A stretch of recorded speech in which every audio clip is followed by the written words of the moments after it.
If you haven't subscribed to our newsletter yet, be sure to check it out on merrimacpodcast.com.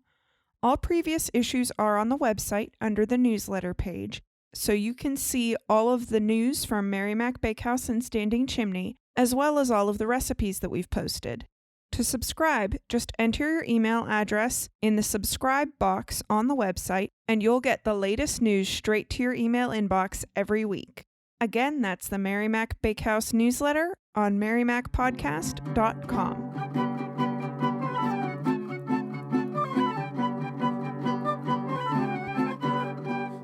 Hello and welcome to In the Kitchen with Mary Mac. Today's podcast is going to be Scotch Eggs Revisited. In episode 7 of our podcast, we made Scotch eggs. And while it was a decent podcast for its time, I realized that I did not give any ingredient measurements for the recipe. So it makes it a little hard to make if you don't have that. So we're going to go back through it again and add a couple things to the recipe. If you've never had a Scotch egg, they're really good. If you have, you know what I'm talking about. They're basically pub food, and they're something that it's a snack and yet a meal. So I guess that's what makes pub food, huh? A snack? Man, if you eat one of those, you're full for 6 hours. Listen, people have them as appetizers. I'm serious. What more can you eat after one? I know. They're like a sausage bomb. Mm-hmm. But anyway, they're delicious, but they're very filling. I would say the reason they're pub food is because they're largely a big protein bomb to help you soak up alcohol, I think, probably. That would be my guess. So anyway, we're going to give you a good recipe for them. We like them. They're really good. You can usually assume like one per person because they are very filling. This recipe makes 8 Scotch eggs. So you would need 8 hard-boiled eggs. I find that using a size medium egg for this is the best because they get big, because of the sausage on them. But use what you have. If you have a lot of hard-boiled eggs left over from Easter, whatever size they are, just use them up, Don't make something special. But if you're going to make them for a special thing, use size medium eggs because that's a good size. So you need 8 hard-boiled eggs peeled.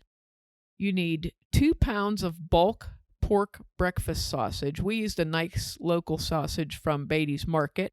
It's also called sweet sausage, and it's usually just ground pork with salt and pepper, not a ton of spices in it. So that's the sausage you use.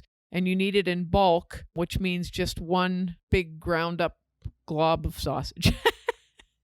You'll need a half cup of flour, a half teaspoon of kosher salt, a 1/4 teaspoon of black pepper, and 1 tablespoon of Worcestershire sauce. Now you're going to mix this really well and divide equally into 8 parts. You could make like 8 little meatballs with it. You also need 1 cup of flour, which is for coating the eggs, 1 cup of plain breadcrumbs, also for coating, and 1 to 2 eggs beaten in a little bowl as a part of the coating process. And you're going to need a pot with canola oil in it, about 2 inches deep for frying. So what I use is I have a heavy bottomed 4-quart pot, and I use that. It's not too big around. It's about 8 inches around maybe, and about 6 inches high. And it works really good. You can't fit a lot in it, but you don't have to use as much oil, because you want it to be about 2 inches deep in there. Once you get everything assembled, what you want to do is prep your work area. This is, as I said in episode 7, a 2-person job frying these things because you have to keep them moving, pack them up and all and coat them and do all the stuff and fry them and then remove them to the oven. So you want to get all your stuff in position first. So you'll want a bowl that has the 1 cup of flour in it, a bowl that has the 1 cup of plain breadcrumbs, the bowl with the beaten eggs. You want to have your oil in your pan ready to heat up. And you'll also want to have a rimmed baking sheet, like a 10 by 15 baking sheet in the oven with a cooling rack set on it, inside of it, that you're going to set the eggs on after you take them from the frying oil in your warm 200-degree oven. You're going to take Scotch eggs out of the oil and place them on that baking sheet rack. So those are your prep items. Here's what the process is. You take an egg, roll it in the flour, and then you take one of those balls of pork and press it as flat as you can. Put the egg in the middle of it and work the pork up around it, pressing it all around until your egg is perfectly encased in pork. Then you're going to dip that pork encased egg into your beaten eggs. I said egg twice. It threw me. I got confused a little bit there. So you take your egg that's encased in pork sausage, dip it into the egg yolk and coat it real good, or the beaten egg, not egg yolk. It's egg and white. Roll it around, coat it real good. Then take it out, let it drip off, then roll it in your breadcrumbs and press it all around on there. And take that completed coated egg and set it on a plate. And we're going to keep doing that until we get them all coated. They actually fry better when you do this for some reason. It works really well, but you just, coat them, roll them in the breadcrumbs, set them on the plate. Once you get them all coated, oh, and by the way, when you start the process, when you first start rolling them in the flour and everything, go ahead and heat your oil on medium-high heat. Get that heating so that when all your eggs are coated, you're ready to fry. Okay? Now, once you get your eggs all coated, you're going to very carefully use either a slotted spoon or one of those little spoons that you use for frying to lower 2 of the coated eggs into the hot oil. And I would say you probably want your oil at around 350 degrees. If you have a thermometer to check it, do that. I have one that clips on the pan that you can check the oil temperature, and it's very handy. So you want your oil to be about 350 degrees. Very carefully set your Scotch eggs in it and then just turn them in the oil and let them fry. It takes about 3 to 4 minutes to get them nicely browned. You want them browned the whole way around. Very carefully, one at a time, remove them from the oil, let the excess oil drip off, and then carefully place them on the rack in your oven. And keep frying until you have them all done and all on the rack in the oven. The nice thing about having that rack set up in your oven is they also drain while they're in there. So the extra oil drips off, Okay, once you get them all done, you want to get some dips ready to dip your delicious Scotch eggs in. So I have 2 dips here. Mustard is really good on these. You can use plain Dijon mustard, or if you have a nice hot pretzel mustard to dip them in, that works really good. And I have 2 recipes here for you for mustard dips for Scotch eggs, okay? The first one is, this is more like a creamy mustard dip.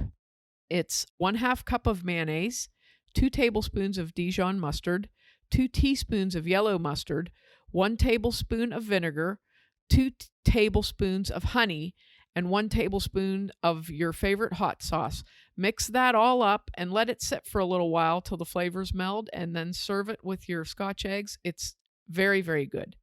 Now, the second recipe is supposed to be a McDonald's hot mustard sauce knockoff.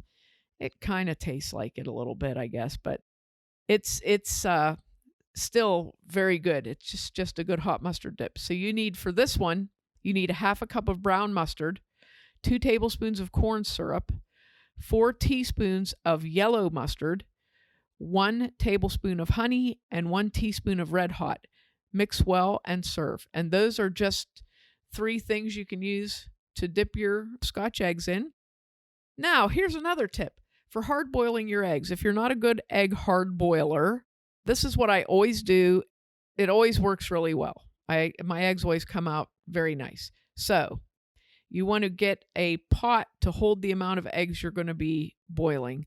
Don't overpack your eggs into the pot. You want them to be on one level. You don't want like 2 layers of eggs in your water, okay? So put your eggs in the pan or in the pot and cover them with cold water. Put about enough water so there's about 1 inch of water over the eggs, okay? Put them on your burner on medium-high heat. I go around number 7 on my stove. Seems to be like the perfect heat for this. So that's like my medium-high. As soon as the water begins to boil, and I mean like gently boil, set your timer at 10 minutes. And when your 10 minutes is up, take the eggs off, drain the boiling water off, refill your pan with cold water, and let the eggs sit and cool. You might have to change the water once or twice, and they'll be perfect. Remember, when you're doing hard-boiled eggs too, you don't want to use fresh eggs. Fresh eggs don't peel really well, so you want eggs that are, a couple weeks old. Eggs have to be really, really, really old before they go bad, so don't ever worry about that. But if you buy eggs at the grocery store with the intent to make these, buy the eggs and then make them the following week to let your eggs age. Okay? And those are my tips.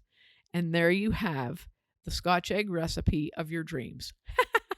Make sure to check us out online on Facebook and Instagram at Mary Mac Bakehouse, on Twitter at Mobile Mary Mac and Mary Mac Podcast, and on our website, marymacpodcast.com. Thanks a lot for listening if you did, and if you didn't, too bad for you.